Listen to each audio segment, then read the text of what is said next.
O circo de Caran está sempre armado, até os dentes.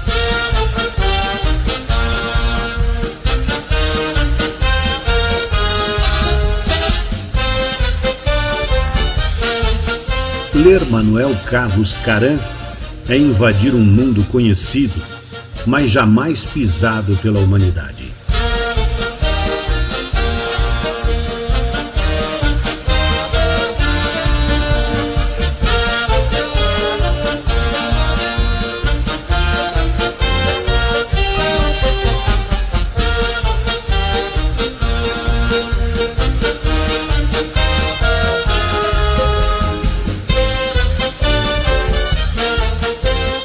Texto de Reginaldo Pujol Filho.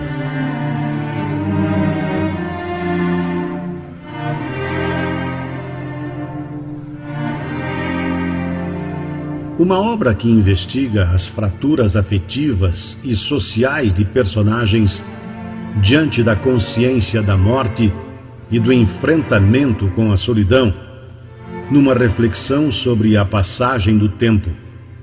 Trata-se de uma profunda investigação da condição humana que expõe com sensibilidade e humor as contradições do nosso tempo e reafirmam o autor como uma voz consolidada da nossa literatura e um crítico aguçado do mundo contemporâneo.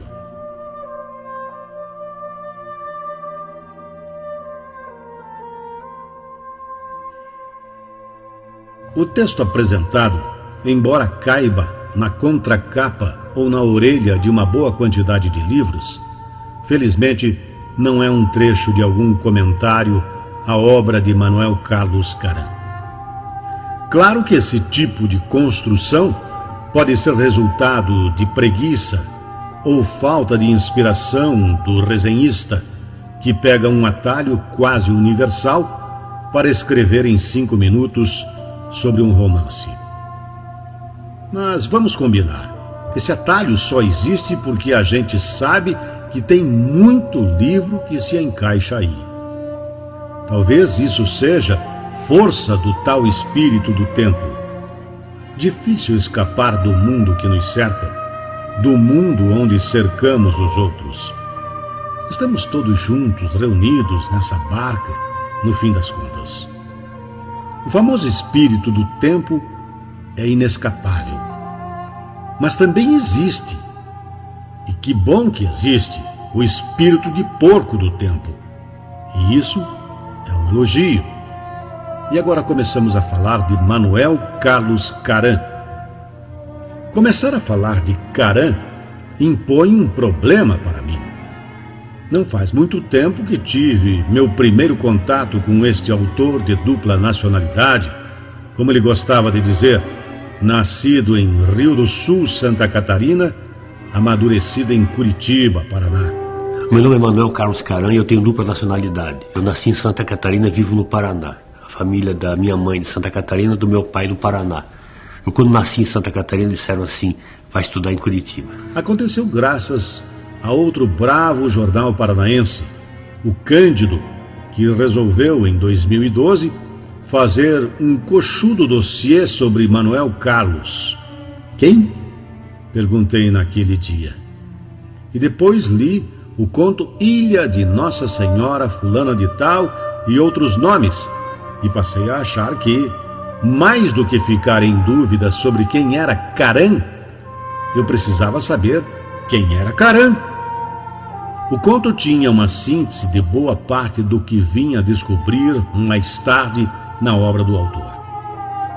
Mas o problema de falar sobre Caran, quase 2 anos depois de descobri-lo, ler seus livros, ler sobre ele, começo a formar uma impressão sobre a recepção do catarino paranaense. É polarizada. De um lado, um polinho pequeno, mas vigoroso, de pessoas que já leram Caran. E estamos falando de Nelson de Oliveira, Marçal Aquino, Joca Terron, Carlos Henrique Schroeder, Luiz Felipe Leprevot, a turma da Arte e Letra e da Edições Kafka, entre outros qualificadíssimos leitores. E todos que estão nesse polinho parecem conhecer o Caran a fundo. Leram todos os livros, leram inéditos, visitaram o homem, tomaram cerveja com ele, editaram e prefaciaram os seus livros. E de outro lado, um polo imenso formado por todos, incluindo aí leitores inveterados, que, assim como eu, um tempo atrás, jamais ouviram falar de Manuel Carlos Caran, e são capazes de perguntar se este é aquele cara que escreve as novelas. Comprovo isso empiricamente. Escrevi em agosto de 2013 para o suplemento Pernambuco sobre comendo bolacha Maria no dia de São Nunca.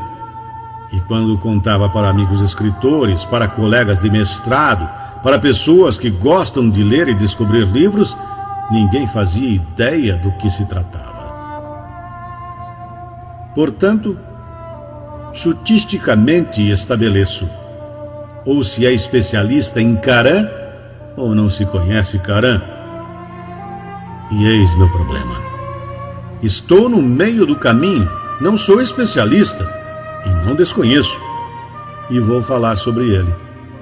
A questão inicial que me surge é como fazer um ensaio sobre Caran, Manuel Carlos Caran, sem que ele seja apenas para iniciados. E por que os iniciados parecem ser aprofundados? Escrever para aqueles que não conhecem Caran, o outro polo? Explicar Caran? Qualquer ideia de explicação, creio, não combina com ele.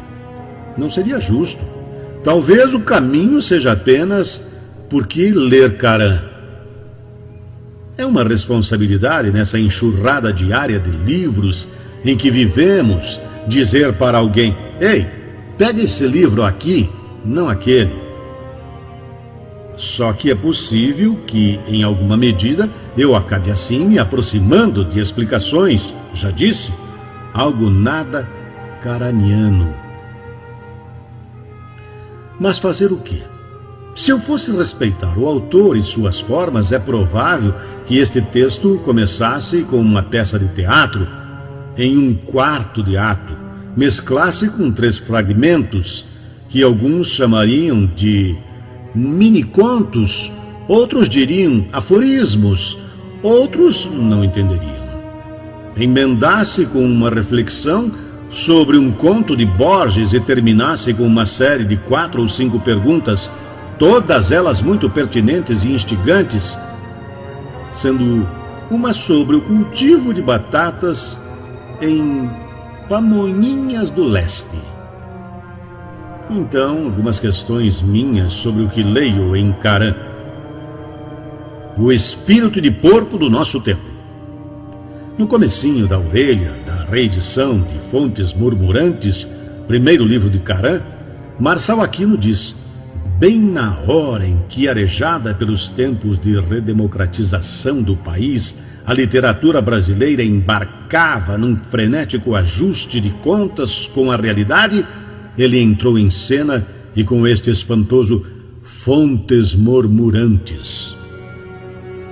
Acho que passa por aí a sensação do espírito de porco do nosso tempo. Penso que se há um espírito do tempo movendo o grosso da literatura de cada época, há também aqueles autores que encarnam o espírito de porco, graças a Deus. Amém. Quase sempre lógico, ficam à margem. Campos de Carvalho, por exemplo.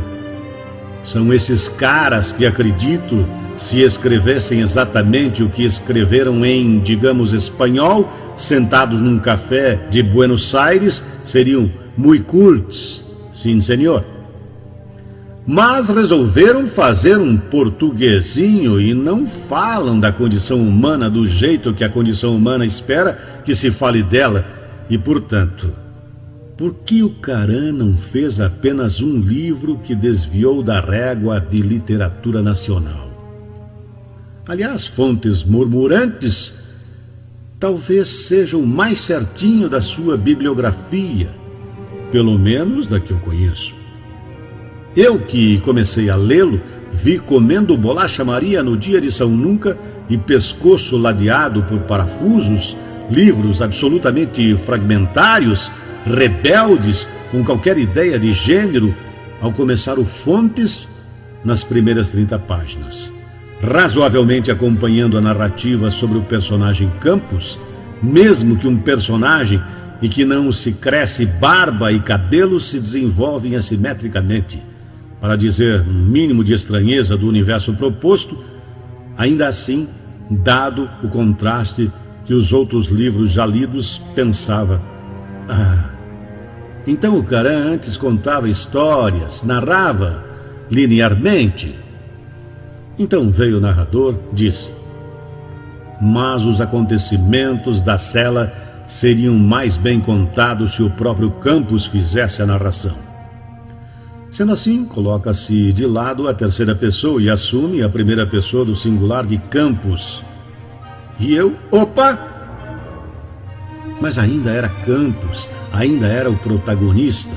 Porém, logo num impressionante, rápido e leve, como mandaria Calvino, jogo de mudanças de perspectiva, a história sai de Campos e é sugada por um capítulo muito apropriadamente chamado de Redemoinho, do qual somos envolvidos por outras narrativas, outras formas, outros personagens, por Caran, enfim.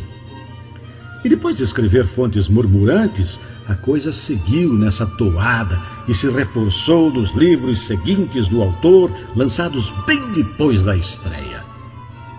Se a questão não era mais a democratização do país, mas a solidão do homem urbano brasileiro, ou a fragmentação da nossa identidade, ou a violência das cidades, ou qualquer dos discursos que envelopam 93,4% da literatura nacional, Caran sempre destoou, sempre falou em um outro tom.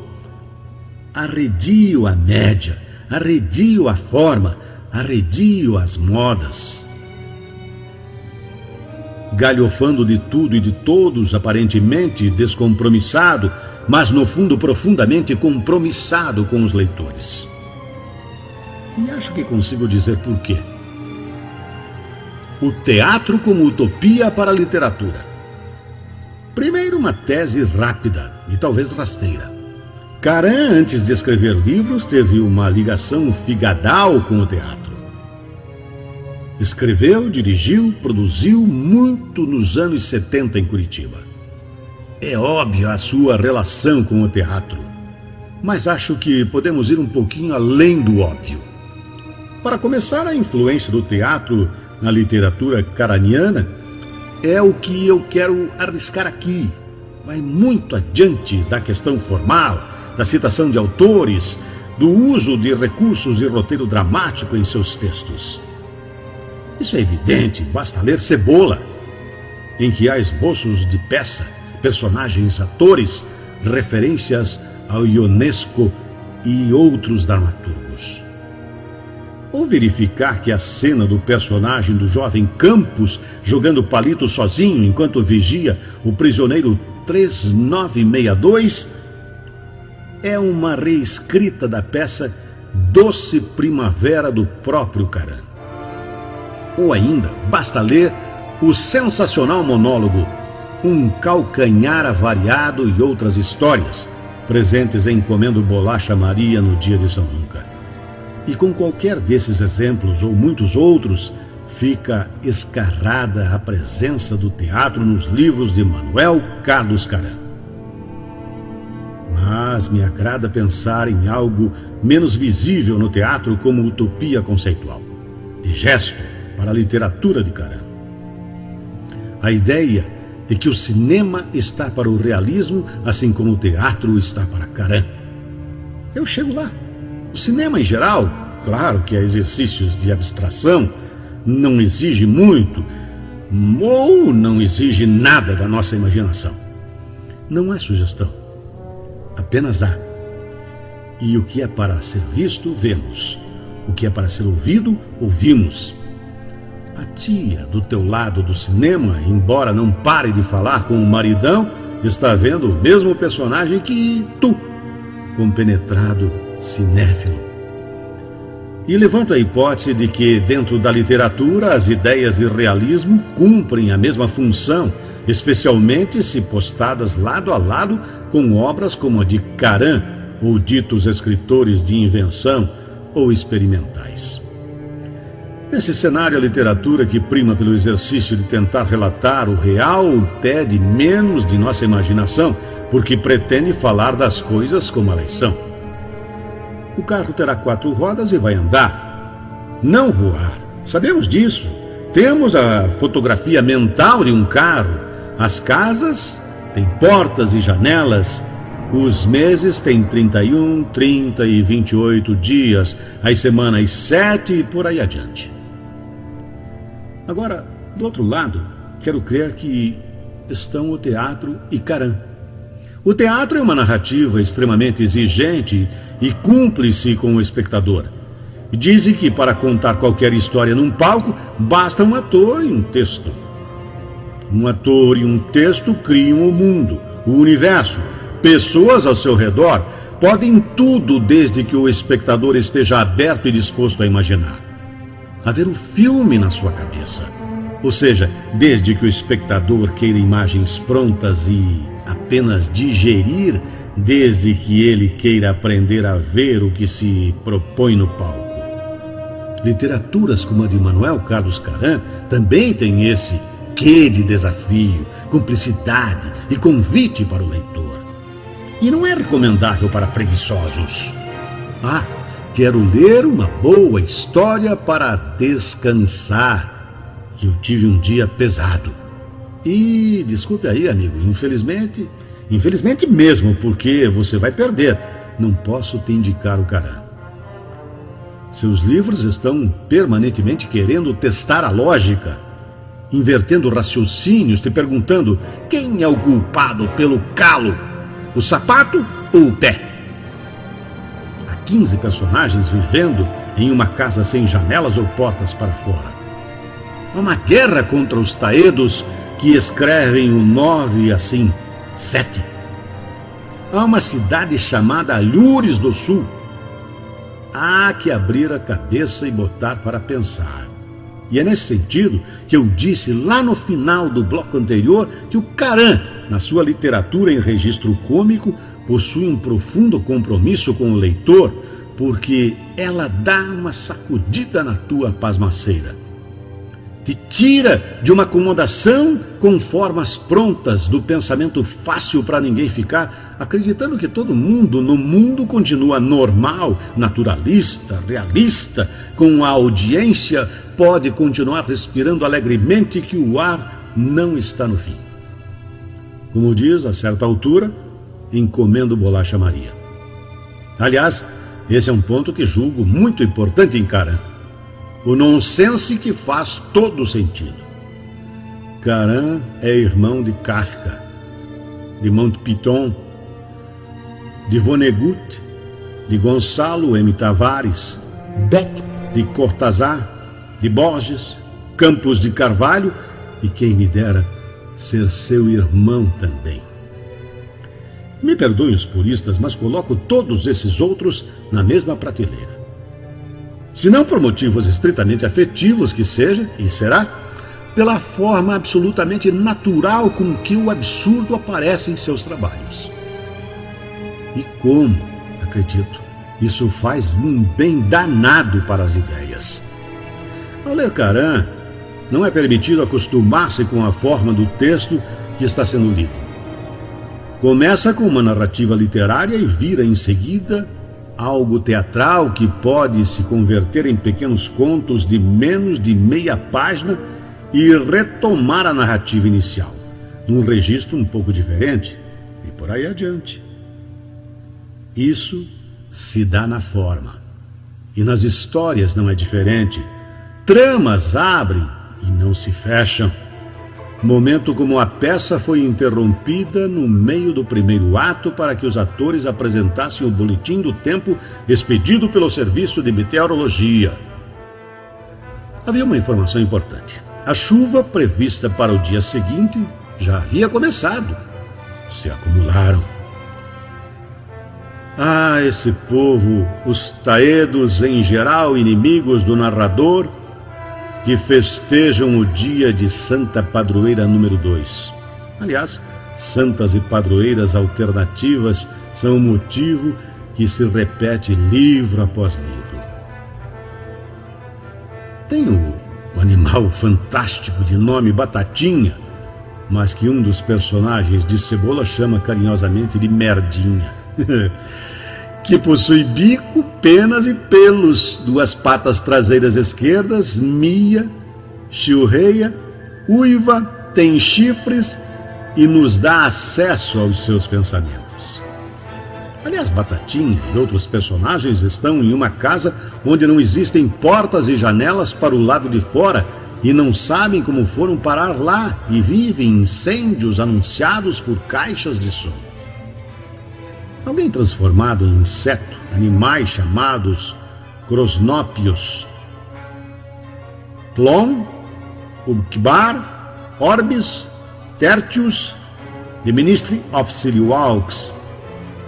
O bairro, me parece, caberiam perfeitamente nesse universo que, em tese, não tem nada a ver com nossa realidade. Mas 2 coisas acontecem. Uma é que a escrita de Caran, apesar de não ser de conteúdo realista, de aceitar etiqueta de nonsense muitas vezes, não poderá jamais ser considerada hermética. Existem obras realistas, porém intimistas, muito mais herméticas do que o que faz Caran. Sua escrita, ele desejava ter um estilo sem estilo, nos faz facilmente ver suas figuras, personagens... Mais ou menos aquela frase do Milor Fernandes. Enfim, um escritor sem estilo. Eu acho que estou buscando isso. Apesar de que o Dionísio da Silva, escritor e crítico, disse o seguinte, que ele já descobre que é meu exatamente pela falta de estilo. E ele não está dando show ou avisando que vai nos espantar. Ele conta com a maior naturalidade que, ao lado da minha mesa no escritório, eu mantinha um cesto de lixo com areia movediça até a boca. Só comecei a despertar suspeitas após o desaparecimento do 7º chefe. Me ocorre uma imagem. Com Caran estamos com Quixote sem Sancho. Não há ninguém para nos alertar que os gigantes não estão lá. O estranho é real. Partimos para cima dele. E parece que isso traz muito mais força ao estranho. A não alertar para ele nos faz perceber e sentir de fato. Dá mais condições de pensar no absurdo das lógicas e mundos que estão nos livros de Manuel Carlos Caran. E aí posso falar da segunda coisa que acontece, essa fundamental a partir do absurdo naturalmente abordado por Caran. César Aira, num grande ensaio, A Utilidade da Arte, fala da falência do homem antigo que desmontava e montava equipamentos como rádios, ferros, etc. Que consertava sozinho a geladeira, o próprio carro. Era tudo mecânico, lógico, palpável. Bastava observar a regra de funcionamento das coisas e aplicá-la. O homem dominava o mundo. Porém, diz Aira, desde que os carros vêm com circuitos eletrônicos, o famoso desmontar e montar até o último parafuso perdeu vigência. E segue. Houve um momento neste último meio século em que a humanidade deixou de saber como funcionavam as máquinas que utiliza. De forma parcial, fragmentária, sabem apenas alguns engenheiros dos laboratórios de pesquisa e desenvolvimento de algumas empresas, mas o cidadão comum, por mais hábil e entendido que seja, perdeu a pista há muito. Quer dizer, estamos envolvidos por mistério e magia, cercados por deuses botões que fazem o mundo acontecer. Obedecemos às gravações ao telefone para movimentar o nosso dinheiro que não tocamos. Nesse mesmo mundo, em que sem conversar com ninguém reservo em minutos um albergue na Mongólia, neste mesmo mundo penso que uma bomba explode no Iraque e isso não mais nos assusta. Afinal, no Iraque bombas explodem. Fui assaltado uns dias desses e ninguém achou estranho. Ora, bolas. Estava andando sozinho à noite, perto de um parque. E isso, lógico, não se faz no Brasil. Penso que coletiva ou individualmente também estabelecemos lógicas absurdas. Criamos e vivemos num mundo absurdíssimo, com leis que não são mesmo tão diferentes da do soldado que conta que pegou um trem para a guerra e minha noiva estava na plataforma me dando adeus. Eu não tinha noiva, mas uma lei exigia que todo soldado tivesse uma noiva dando adeus na plataforma. Uma série de convenções que observamos hoje são noivas dando adeus na plataforma.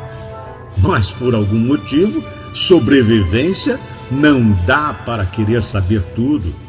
Deixamos de representar essas questões. Anestesiamos nosso espanto. E aí retomo Caran e toda a sua nobre linhagem de irmãos autores. Quem sabe outros absurdos, 0 quilômetro, menos rotineiros, não possam servir como um peteleco nas ideias, elemento desalmotizador de sentidos. Reavivar o espanto. Ao dar com o estranho de Caran, talvez possamos despertar para o nosso estranho, acordar para as formas ao nosso redor. Lembro de um curso que fiz com o professor Charles Watson, em que ele falava sobre a nossa necessidade de dar nome às coisas. É imperioso saber logo o nome da coisa para não ter que pensar, inaugurar o que ela é. É confortável saber o nome das coisas, pois elas não são mais estranhas. E isso vale para a cadeira, para o computador que liga, para o amigo. Porém, Caran está aí para nos trazer esse problema, esse desconforto. Ler Caran é adentrar num espaço muito parecido com o que conhecemos, mas nunca antes pisado pela humanidade. Com objetos que sequer desconfiamos que servem, se é que servem. Tudo precisa ter utilidade? Nada tem nome ou manual de instruções. É preciso tatear, observar, cheirar, testar o sentido de cada coisa. E quem sabe um dia nomear. Caran faz isso em todas as camadas, com a inclassificabilidade dos seus textos, com a não linearidade do que narra, com a falta de uma narrativa evidente, com um jogo de novas lógicas e sentidos virgens, em que tudo é avesso de alguma coisa, tudo é vice-versa, tudo cabe no etc. E isso, como espero, que já se tenha notado, com muito bom humor. Humor doa a quem rir. Duas coisas. Modesto Carone, escritor e tradutor de Kafka, já contou em entrevista que Kafka é pesado, mas tem muito humor. O próprio Kafka ria muito quando lia os originais de A Metamorfose para os amigos mais chegados. Ele chegava a chorar de rir. E lembro de um conselho de um amigo escritor há quase 10 anos. Dizia: se eu quiser ir pelo humor, vai ter que escrever e provar em dobro. Eu sei que tem gente que não concebe muito bem a arte e o humor passeando por aí de mãos dadas. Mas eu pergunto, Caran não desestabiliza, não exibe a terceira face da moeda, não apresenta ângulos do mundo que ainda não tínhamos visto? E não faz isso com forma própria, com seu estilo, sem estilo, em diálogo, ou melhor, em discussão com a literatura? Sei que definir a arte é um terreno perigoso, mas me parece evidente que há um fazer artístico em Caran. Só que o sujeito faz isso com trechos como A Guerra contra os Taedos. Já durava 3 anos quando chegou o emissário do Papa para nos informar que era pecado entrar em guerra contra os Taedos. Como não fomos nós que entramos em guerra contra os Taedos, mas os Taedos que declararam guerra contra nós, matamos o emissário do Papa. Ele não deu a outra face porque estava morto. A outra face em que subitamente a escada rolante enguiçou e parou. Muitos entraram em pânico, alguns gritaram de medo. Estavam presos na escada rolante. Ou ainda o incêndio dentro da casa, sem portas e janelas, em que alguém passa a dizer no meio da algazarra: por que pedir socorro? Quem ouve aqui um pedido de socorro também está pedindo socorro. Quem pede socorro acaba não sendo ouvido porque os outros ouvidos estão ouvindo apenas os próprios gritos de socorro entrar em pânico. E me divirto com o jogo de lógicas novas. E lá pelas tantas vejo que também andamos presos em escadas rolantes, de que estamos pedindo socorro por aí, tentando gritar mais alto do que os outros, presos nas nossas casas sem portas e janelas. E penso sobre o porquê de estar rindo e refletindo. Uma poética de humor e do estranho. Um humor doa a quem rir. Em pescoço ladeado por parafusos, tem a pergunta: o que é fugir com o circo? Se eu tivesse o prazer de um dia ter encontrado Caran, gostaria de responder que é escrever como ele, ou ler seus livros. É fugir dessa realidade morta, do mundo que me seduziu e depois me abandonou para vê-lo melhor. É esse prazer e desafio de experimentar outras lógicas e depois observar as nossas de um jeito novo. Enfrentar o bruto se jogando na fantasia, é fugir para encarar, é usar da imaginação para entender o real, é fugir com o circo porque o circo está armado até os dentes.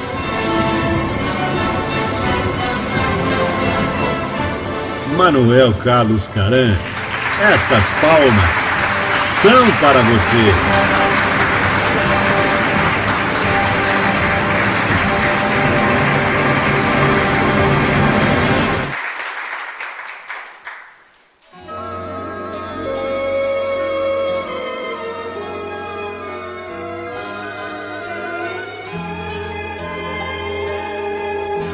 Reginaldo Pujol Filho nasceu em Porto Alegre, Rio Grande do Sul, em 1980.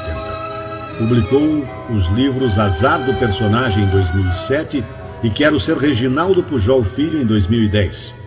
Também organizou a antologia Desacordo Ortográfico, lançada no Brasil pela Não Editora, em 2009, e em Portugal pelo Livro do Dia, em 2010. É um dos 10 autores selecionados por Marcelino Freire para a coleção Que Viagem, pela Edite, e atualmente vive em Lisboa, onde cursa pós-graduação em Artes da Escrita da Universidade Nova.